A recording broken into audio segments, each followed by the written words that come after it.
Good morning dear students.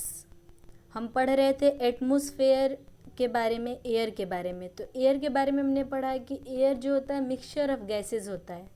फिर atmosphere के बारे में पढ़ा था कि ब्लैंकेट ऑफ ए गैसेस को एटमॉस्फेयर कहते हैं, जो हमारे चारों तरफ है, जो हमारे सराउंडिंग में है।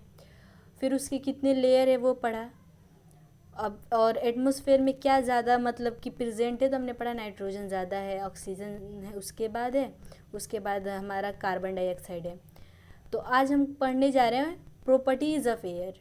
प्रॉपर्टीज़ क्या है उसकी। With the help of given activities we will learn about the properties of air. यहाँ पे जो वर्क करने को दिया गया है, इससे हम सीख जाएंगे कि एयर की क्या प्रॉपर्टी है। एयर ऑक्युपाइज स्पेस, कि वो जो है जगह को छेकता है। एम क्या है, to show that air has space, ये दिखाना है कि एयर के पास क्या है, स्पेस है। ठीक है। थिंग्स वी नीड, कौन सी चीज़ हमको ज़रूरत पड़ेगी, तो बैलून और एक रबर बैंड की ज़रूरत पड़ेगी। मेथड क्या है, take an inflated balloon and blow air into it, कि एक खाली बैलून लेना है और उसमें हवा को भर देना है। ठीक है। दूसरा क्या है, when the balloon increases it's size close the mouth of the balloon with a rubber band, और जब उसका साइज़ बढ़ जाएगा तो बैलून के मुंह को हम बैंड से क्या करेंगे, बंद कर देंगे। तो हम क्या देखेंगे, you will see that the size of balloon increases and the empty shape inside it is filled with the air, कि तुम ये देखोगे कि जो बैलून का साइज है वो बढ़ गया है, और जो उसकी खाली जगह थी वो अंदर की वो हवा से भर चुकी है। तो इससे हमको क्या पता चला कि एयर के पास एक स्पेस होता है। इसी वजह से उसने क्या किया, हवा ने बैलून को भर दिया, फिलअप कर दिया। दूसरी प्रॉपर्टी ये है कि एयर हैज़ वेट, उसके एयर के पास जो है वेट होता है, वज़न होता है। तो हम कैसे इसको देखेंगे, हमको क्या पता करना है कि एयर के पास वेट होता है। तो हम क्या क्या चीज़ें लेंगे, दो बैलून लेंगे, एक भरा हुआ और एक खाली, और एक बैलेंस यानी कि तराजू टाइप की कोई भी चीज़ ले लेंगे जिसे जोखा जाता है, नापा जाता है। ठीक है। मेथड क्या है, पहला क्या है, keep the balance on the table, कि उसको एक टेबल पे रख दीजिए। जो भी हम वज़न करने के लिए जो भी चीज़ यूज़ कर रहे हैं उसको टेबल पे रख दीजिए। दूसरा ये, bring one field balloon and one defected balloon, एक भरा हुआ बैलून लाइए और एक खाली बैलून लेकर आइए। Keep the filled balloon in a one pain of the balance, एक जगह पे उसको मतलब कि जो भरा हुआ है वो उसको एक जगह पे रखिए, और एक तराजू के एक हिस्से पे रखिए और दूसरे हिस्से पे खाली जो बैलून है उसको रख दीजिए। तो आप क्या देखिएगा, you will see that the pan containing the filled balloon goes down and the pan containing the deflate balloons goes up. आप ये देखेंगे कि वो पेन जिसमें फील्ड बैलून है, ठीक है, वो क्या है, गोज डाउन, नीचे की तरफ झुक रहा है। और दूसरा वो पेन जिसमें खाली बैलून है, जिसमें कोई एयर नहीं है, तो वो ऊपर की तरफ जा रहा है। तो इससे ये प्रूव होता है कि एयर के पास वेट है। जब वेट है तभी तो वो नीचे जा रहा है।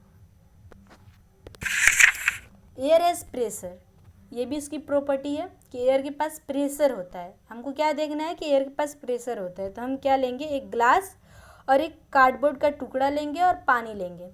मेथड क्या है, take a glass and fill it half with water, एक ग्लास लीजिए और उसका हाफ जगह को पानी से भर दीजिए। Take a piece of a cardboard and put it over the glass, ठीक है, और कार्डबोर्ड का एक टुकड़ा लीजिए और उसको ग्लास के ऊपर ढक दीजिए, ग्लास के ऊपर रख दीजिए। और keep your hand over the cardboard and quickly turn the glass up side down and slowly remove the hand. क्या करना है कि ग्लास को नीचे कर देना है कार्डबोर्ड को पकड़ते हुए, और धीरे धीरे अपने हाथ को हटा देना है। तो हम क्या देखेंगे, जो पानी है डजंट फ्लो आउट, वो नहीं गिर रहा है, क्योंकि प्रेशर जो है cardboard on the cardboard from the below and doesn't allow it to fall down। Cardboard पे जो प्रेशर है वो नीचे की तरफ लगा रहा है और उसको अलाउ नहीं कर रहा है कि वो गिरे। The upward pressure of air is more than the downward pressure of water, जो एयर का प्रेशर है, ऊपर की तरफ जो एयर का प्रेशर है वो ज़्यादा है, नीचे की तरफ वाटर के प्रेशर से, ठीक है। तो इससे हमें क्या पता चला कि एयर के पास प्रेशर होता है। चौथी प्रॉपर्टी क्या है, एयर सपोर्ट कम्ब्यूशन, यानी कि आग लग जाती है उसको सहारा देता है, ठीक है। आग लगने वाली चीज़ को सहारा देता है, उसको सपोर्ट करता है। तो अब हमको क्या देखना है कि एयर जो है वो कन्बंशन यानी बर्निंग को सपोर्ट करता है। तो हम क्या क्या चीज़ लेंगे, 2 कैंडल ले लेंगे और एक माचिस का डब्बा ले लेंगे और एक ग्लास ले लेंगे। अब उसका मेथड क्या है, तरीका क्या है, तो place 2 candle on A flat surface and light them with the match stick, यानी कि 2 कैंडल को एक चिपटा हुआ सरफेस पे रख देना है और दोनों को जला देना है माचिस की तिल्ली से। Bring a glass and cover 1 lighted candle, और एक ग्लास लाइए और जो जला हुआ कैंडल है उसमें से दोनों में से एक को ढक दीजिए, ठीक है। Observe both candle for some time, कुछ देर के लिए उन दोनों कैंडल को देखिए। तो आप क्या देखेंगे, आप देखेंगे कि जो ढका हुआ कैंडल है वो कुछ समय के बाद वो बंद हो जाता है, उसमें आग लगना बंद हो जाता है, यानी कि वो बुझ जाता है, ठीक है।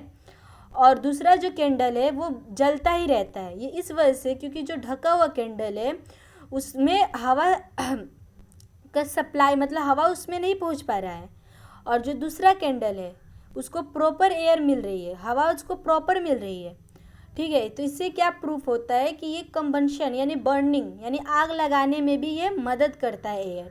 तो एयर की हमने 4 प्रॉपर्टी पढ़ी। पहली प्रॉपर्टी क्या है कि एयर हैज़ ए स्पेस, दूसरी प्रॉपर्टी क्या है कि एयर हैज़ ए वेट, तीसरी है एयर हैज़ ए प्रेशर, और चौथी है एयर सपोर्ट कंबंशन यानी कि बर्निंग, ठीक है। अब वाटर के बारे में देखिए। Like air we also need water to survive. Water is present all around us. Our earth surface is covered with about 70% water. Water is found in different sources: ponds, lakes, rivers, seas, and oceans. Some water seeps under the ground. We draw this water out with the help of wells and tube wells. हवा की तरह हमें पानी की भी ज़रूरत पड़ती है ज़िंदा रहने के लिए, और पानी जो है हमारे चारों तरफ प्रेजेंट होता है। हमारी ज़मीन का जो सतह है वो 70% पानी से ढका हुआ है, और वाटर जो होता है वो अलग अलग स्रोतों से पाया जाता है, ठीक है। उसका डिफरेंट सोर्सेज है वाटर का, जहाँ पानी पाया जाता है, जहाँ पानी मिलता है, जहाँ से हमको बहुत सारी उसकी जगह हैं, जैसे पौंड, तालाब हो गया, झरना हो गया, नदी हो गई, और महासागर, सागर हो गया। कुछ वाटर जो होता है वो ज़मीन के अंदर चला जाता है, ठीक है, ज़मीन उसको ऑब्जर्व कर लेती है। तो हम उसको किससे निकालते हैं, वेल, कुआं से निकालते हैं या ट्यूबवेल से निकालते हैं, ठीक है। पुराने ज़माने में सब चलता था। प्रॉपर्टीज़ ऑफ वाटर कि अब हमने एयर की प्रॉपर्टी पढ़ी थी 4, अब वाटर की देखिए 3 प्रॉपर्टी दी गई है। पहला ये कि water can dissolve many things in it like salt, sugar, ink, etc. Water जो है बहुत सी चीज़ों को अपने अंदर घुला लेती है। जैसे कि अगर हम पानी में नमक डालें तो घुल जाता है पूरा, उसी तरह चीनी डालें तो पूरा घुल जाता है, उसी तरह इंक डालेंगे, स्याही डालेंगे, वो भी घुल जाएगा, ठीक है। दूसरी प्रॉपर्टी क्या है कि water is found in 3 states. 3 तरह में 3 स्टेट में पानी को पाया जाता है। सॉलिड, आइस जो होता है वो सॉलिड के फॉर्म में होता है, पानी जब आइस बन जाए तो उसको सॉलिड कहेंगे। लिक्विड क्या हो गया, वाटर, पानी लिक्विड है। और गैस, स्टीम, यानी कि जब भाप बनता है तो गैस के फॉर्म में। तो वाटर जो है उसका 3 स्टेट होता है, सॉलिड, लिक्विड और गैस। तीसरी प्रॉपर्टी क्या है कि water can absorb a lot of heat, that's why it is used as a coolant in many vehicles. पानी जो होता है वो बहुत सारे हीट को अपने अंदर एब्जॉर्ब कर लेता है, सोख लेता है। इस वजह से इसका जो यूज़ किया जाता है कोलेंट इन अ मेनी व्हीकल्स, बहुत सारी गाड़ियों में जो इंजन जो गाड़ियों को ठंडा करती है उसको हम कोलेंट कहेंगे। तो कोलेंट में यूज़ किया जाता है, कोलेंट के तौर पे यूज़ किया जाता है, ठीक है। तो अब हम कल पढ़ेंगे।